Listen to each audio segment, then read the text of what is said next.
Okay, I've decided to put tutorial 20 on hold. We're going to do an introduction to SQLite, and it's quite simple. SQLite. It's packaged with each version of it comes with Xcode 4.0. I know that much. Um, and let's go to Firefox. Now there's an add-on in Firefox. I have it under my tools, the SQLite Manager. Um, and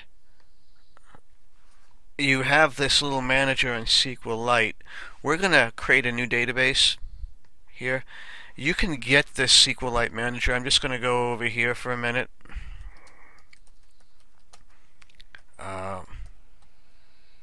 Whoops, sorry. The add-ons to Firefox, which are right here at Mozilla's webpage. And it's the SQLite Manager. It's by Mozilla Corporation. It's free. It's yours. And that's exactly what I'm using here. We're going to create a new database. We can do it here, new database. We're going to enter the title of the database.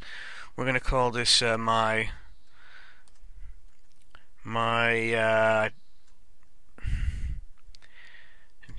database, we'll call it. Okay. And we're going to save that. We're going to save this right now on, oh, I don't know. We'll put it on the desktop here.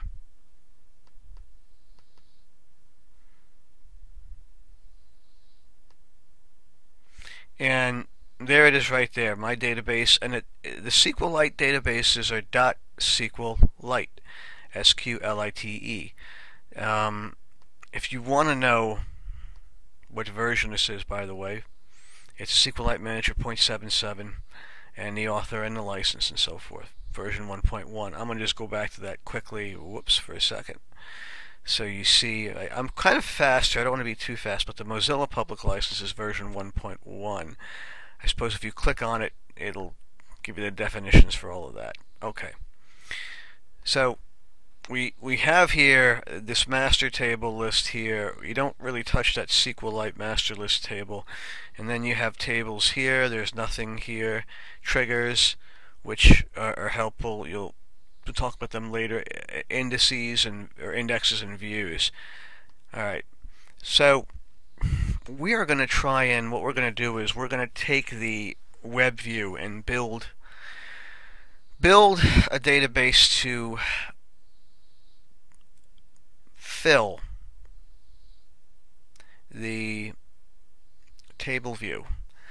And we're going to create a new table here. You also have tabs here. Execute, you can write code, or a structured query language here that will actually run it, and it'll actually run. And thus you can create tables and triggers and so forth. This is a browse and search, and this is a structure. Okay. Also, there's icons here to create a table. Right? You can create a table here. I'm just going to go back to those icons again. You can create a table, drop a table, which means to delete it, create an index and drop an index. And here, connect the database, import, new one, the options that you have here, so on and so forth, colors and whatnot. We're going to create a table right now. The convention for anything with database work that I find is when you're looking at, and I learned this early on, believe it or not, because I started writing Visual Basic applications for Microsoft Access, and there is a coding, or I should say a naming convention for those databases that allow you to understand what you're dealing with. If you start naming these tables and columns or what we call fields, you can easily get confused. So I'm going to call this table right here web data, websites. All right, and then I'm going to create a column in here. The first column is going to be field. Again, FLD is for field, and we're going to call this WID. The type it's going to be is going to be an integer, or actually it should probably be a double, and it's a primary key, and allow no, we're not going to say no, and it's going to be unique. Now, we could have placed it as an integer if we want as well. Either one, it doesn't matter. Actually, we'll leave it as an integer. A double and an integer. These are the types of data types you can have in SQLite. An integer, which is a numeric value, 1, 2, 3, 4, 5, 6, 7, 8, 9, 10, all the way up to infinity. It doesn't have a decimal point, and integers, they could have negative values, but they typically don't. The Boolean is a yes, no. A double as a decimal point that goes out as far as you want. A float is a set, again, a decimal point, and it goes out to a set number of places. There's a real number. Characters, which numerics, alphas, letters, and text is a typical one you'd want to pick for words. Text, which we'll also pick when we do our fields here. A blob is an image type, field, and then there are some others here, variable character and so on, that get a little confusing. You can read the SQLite literature. The basic ones you will be working with are integer, Boolean, and text. That's really the ones that we work with. The primary key now, you always have a primary key in your table, and the reason you do is because with every table you need something that's going to be searchable, and the primary key is a unique identifier for your table. This table here, we're going to have, I'm going to just type in the field here. This is the field, we'll call this WS and website name, right? And that's going to be a text here. It's not going to be a primary key. Will we allow null? We're going to say no, we don't want a null value. And make it unique, we're going to say yes. You wouldn't have more than one site name in there. And the other one here, we're going to have field and URL. We're going to call this one. This is the URL. It's also going to be a text, by the way, which is an alpha. A text can be an alphanumeric. We're not going to allow null. And we're going to allow that one to be unique as well. If you want to specify some default values, you're more than welcome to do that. These two checklists here, is it a temp table or is it not exist? I kind of leave these alone unless you have a reason. You can read the SQLite literature if you'd like and get into that.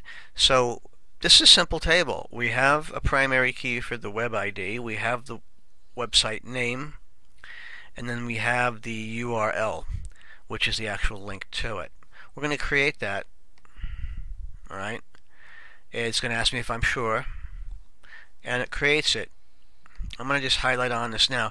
This here is the create statement. I could have copied this and gone into my execute and created it from here. It's a bit very complicated to work from structured query language, which is what SQL is. Again, structured query language.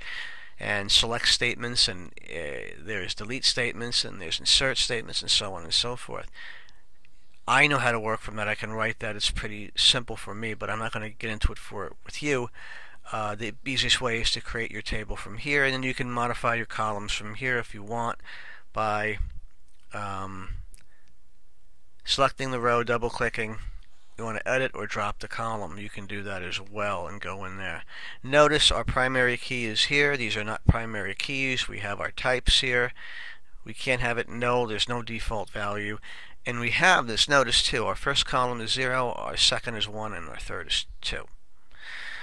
So we see this all in the structure. We can drop the table if we choose here, or empty it out, rename it if we want, reindex it, and so on. Also notice what happened here. We have 3 indices that I've created. Alright, one for the WID, one for the name, and one for the URL. Why did those indices why were they created? Because they're unique. And whenever you specify something that's unique, you create an index for it. Indexes are great. They're searchable. They're very handy. All right. Just to play a little game here, in the browse and search here, this tab here, notice we're at table websites. I'm going to click add for a minute. The integer, we're not going to touch that. That integer, which is a unique number, believe it or not, is an auto number. You don't have to type that number in. The other ones, we're going to type Google here, and we're going to type www.google.com. Okay? And click OK. Whoops, sorry. I press the return on that one. Click OK. It's going to ask us if we want to add these parameters in here. It's actually doing an insert into. Notice, this is whenever you're going to run code to communicate with SQLite, it's an insert statement whenever you're adding data. I'm going to click OK. Hopefully it's going to be OK. Record inserted successfully. I'm going to go cancel, and there it is. And whoops, I'm sorry, we have to edit. I hit a space on that one. And let's try it again. www.google. Got to be careful on this. There it goes. I'm just going to go into it again. If you add a space in here, see what it does? It goes to another line. I'm just going to cancel that for now. It's tricky. I noticed that early on when I was working with this. If I'm here, I'm going to do it again and add a space. If I go across like this, it brings it offline, but yet it's still there. I'm going to backspace it again. See, there it is. It's the same thing as hitting return. Alright, if I backspace again, it's there. That's what I did, and I just typed it in a second time, and that's why we had two URLs. So here is our database here, okay? And that's really it to create the database. Now, how do you get it to talk to Xcode? We're in the very early stages here, so we're just going to show you the basics right now in this tutorial. And I'm going to do two things right now. I'm going to create a new app right here, a new project, and I'm going to start with a navigational controller,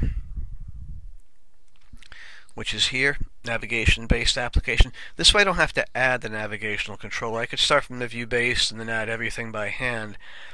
But it becomes a bit, we've gone through this so many times that to go through it again is just time-consuming. So I'm going to go back for a second. You either have the option of starting with a view-based and adding the navigational controller yourself, or going to navigation-based. Either way, it's up to you. All right. So again, navigation-based. We're going to call this my new or my web table view. And that's what we'll call it, my web table view. Don't worry about core data or unit tests at this point. We're not worried about those. We're going to place it on the desktop as well. Create it. And there we have it. Nothing new. We're going to just come to the main nib. I'm on main nib. There we go. And again, the navigation controller was created for us. All of this we've done in a basic application. We would add this, and then we would create the. Let's go over here to the delegate. We would create the navigation controller outlets and so on and so forth. But this is all done for you. And this is the actual table in the root view, but in the main. So if you wanted to start from a table view controller using a navigational controller, you can do as we've proceeded here without having to create all of that. It's a quickie. But if I had showed you this initially from the very beginning, from like tutorial 1, and this is the big problem with a lot of these tutorials is, well, where did I get that from? How did you do that? How is that possible? Right? So better to know the nuts and bolts of this and then show you later how easy it can be created without having to go through the nuts and bolts of it. And here we are. Okay, so what are we going to do here? Well, the first thing we're going to do is we're going to go right onto this main page here, the main page. And we're going to go into the build settings. Build phases are here. That's what I want, the build phases. You have target dependencies, and then you have compile sources, right? And then you have the link binary with libraries. This is the one we want. Under the build phases, why am I here?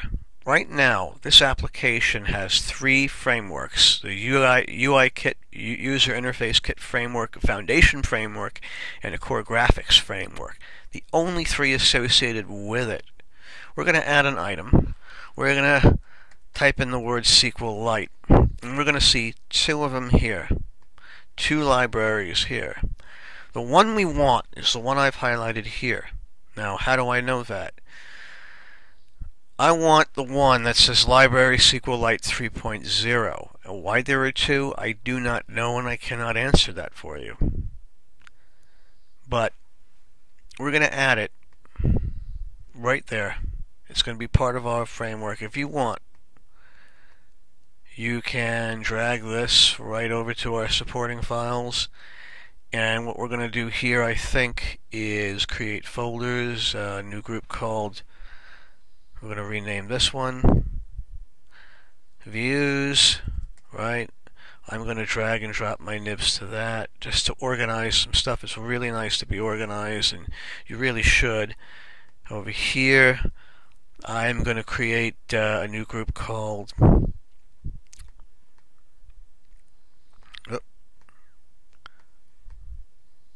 come on. There we go. Data classes. Right now, those we're not going to use. And then I'm going to create another new group again here. And we're going to call these view classes. And the reason why I'm separating them into 2 of them, I'm going to drag the root view into the view classes. Whoops, sorry. There we go. And here as well. Okay. I always like having the H over the M because I'm going to say this 1,000 times. Where it's declared, where you implement. You declare, you implement. And we're going to also place the app delegate in there as well. The data classes we don't have anything in. Okay. So there's one final stage of the game at this point. One final stage. By the way, in the project tab here, you have debug release, the deployment type. We're at 4.3 here, and then the targets, which is where we're at. That's again target, build phases, and the libraries here. If we open this up, notice it's in there now. It's now in there. We have 4 libraries in the project. Okay. So, at this point, we are going to let me highlight. Okay. Again, we could highlight the classes. Look at the code. If we highlight this one here, it's just going to tell us it's the SQLite library, right? Okay. We're going to just, for a minute here, shrink this window a little bit, right?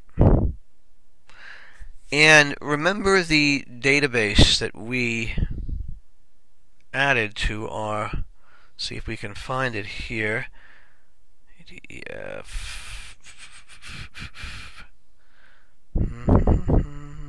There it is, my database SQLite, right? Okay. If you recall, early on when I used images, I dragged them over and dropped them, and we got something like this. We're going to copy it into the folder. We want to keep the original here. Always copy it. Otherwise, you'll lose it. We're going to add it to the target my table view, and so on. Create groups for any folders. Our database is now in our application. If it's not there, we can't talk to it. Alright, here's a word of caution now. I'm going to tell you this now, and you're going to see this later. I'm not going to go any further with coding in this session. It's a lot to absorb right now. When you create an application with a SQLite database attached to it, part of our code is going to be to copy that database to the actual iPhone, iPod Touch, whatever it might be. Remember that. Part of the code will be to copy the SQLite database to the iPhone, iPod Touch, whatever it is. Why is this important? What you see in this window here is not, well, I should say, may or may not be the same as what is copied to the iPod or iPhone. What do I mean by that? If I were to build this application right now with the code to copy it, it would copy it to the iPod, iPhone. If I modify the database here, if I go in, and I can do that with this one here, I can go in here. I'm just going to show you here with my SQLite Manager, and I'm going to say open last one. No, I'm going to cancel that. I'm going to open up, I want to connect here with a database. Whoops, I'm sorry, I need to open a database. Where are we? Yeah, here it is. And I go into my desktop, and I go into my web table view, my web table view folder here, and my database here, right? And we go into the table, right, which is here, which is what we created. This was all copied from the original one we created to the application in Xcode,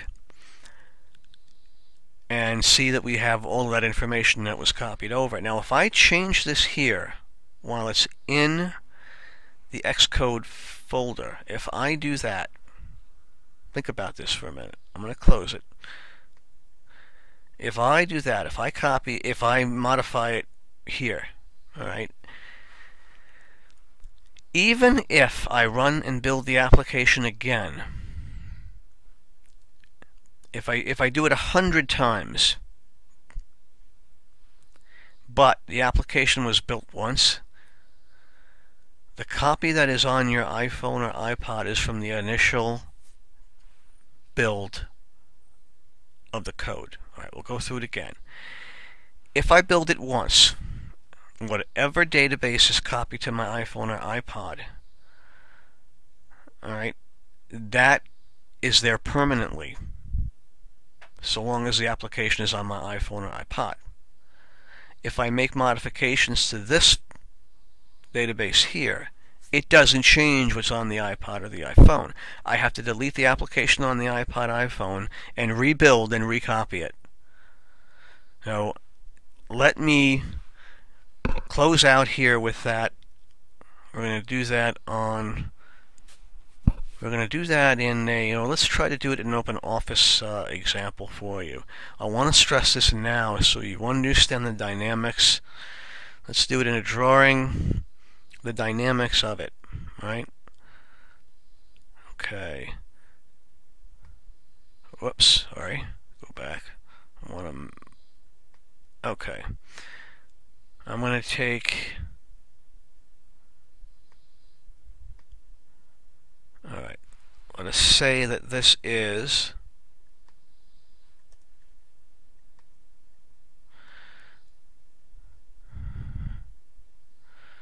alright.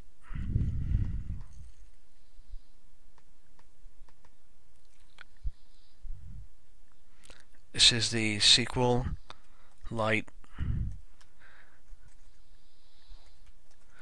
database in Xcode, and this one is the SQLite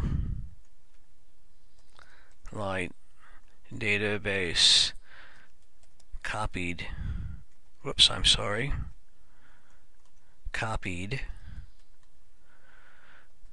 to the iPhone, Boy, I'm bad with typing.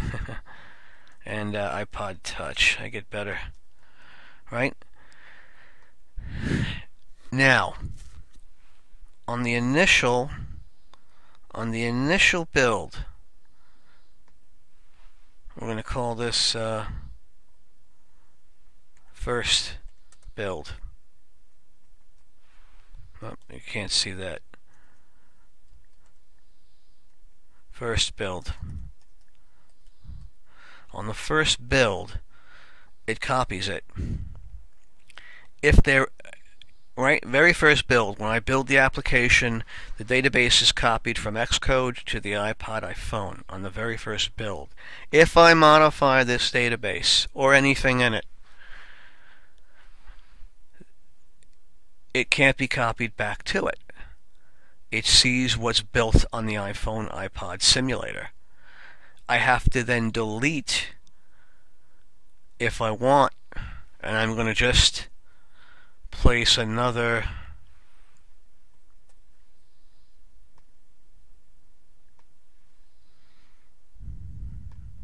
let's format this quickly. Can we change the yeah, okay, here we go. Let's put this in, I don't know, make a light color so I can get this point across to you. There we go. New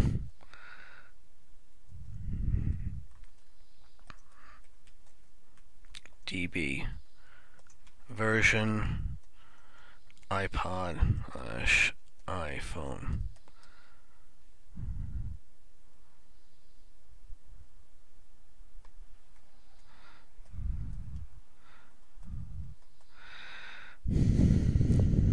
Alright, so what I then need to do here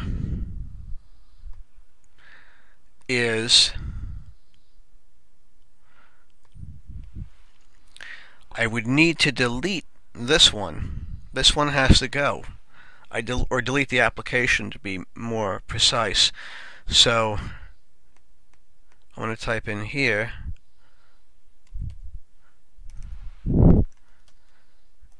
delete app and rebuild.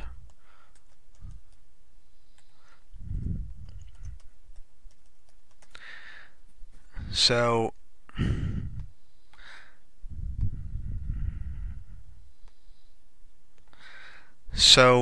from this line here, this is the very first build. Okay, it's just sort of like Back to the Future, right? Here's our future. Here's our alternate future. Alright. I could build this 1,000 times, but the one that resides on the iPhone app is from the very first build. If I change the database in Xcode, I have to delete the app here and rebuild it to get the new version. So keep this snapshot with you. What it means is this. If you change the SQLite database in Xcode, and you can do that, you must delete the application that you have just placed on your simulator, which is where it'll be, and then rebuild. And then what happens is the new version will be placed there. And then what happens with this diagram is here that new version now becomes this one. Alright, it's now this version here. So I'm just going to put an arrow there just to sort of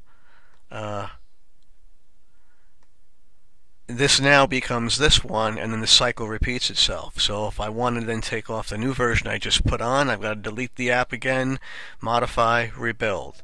Delete the app, modify, rebuild. Delete the app, modify, rebuild. This issue with, it's not even an issue, but this behavior with SQLite databases means this. You can set up your SQLite database whichever way you want, but if you have to make a change to it for some reason, you have to delete the application on your simulator and then rebuild to see the changes. Now, there are other reasons why you wouldn't want to rebuild the application very much anyway, or do very many changes to it. The first one is, Xcode is written specifically in mind with that application, and the fields and the tables and so forth. The statements that are written that pertain to it are specific. If you change things, Xcode can't talk to your SQLite database. Alright? There are changes that can be made that are minor, some minor structural changes or what have you, but it can't be too dramatic. Alright? And that's going to conclude our first introduction to SQLite. In the next tutorial, in our second SQLite tutorial, we're going to actually start writing some SQLite code. We're going to fill up the table view based on the items in the database, and we'll add a few more. We'll add a few more before we build it. We'll add them in using our manager, and you'll see how a table view is populated from SQLite. So I'll see you next time. Take care.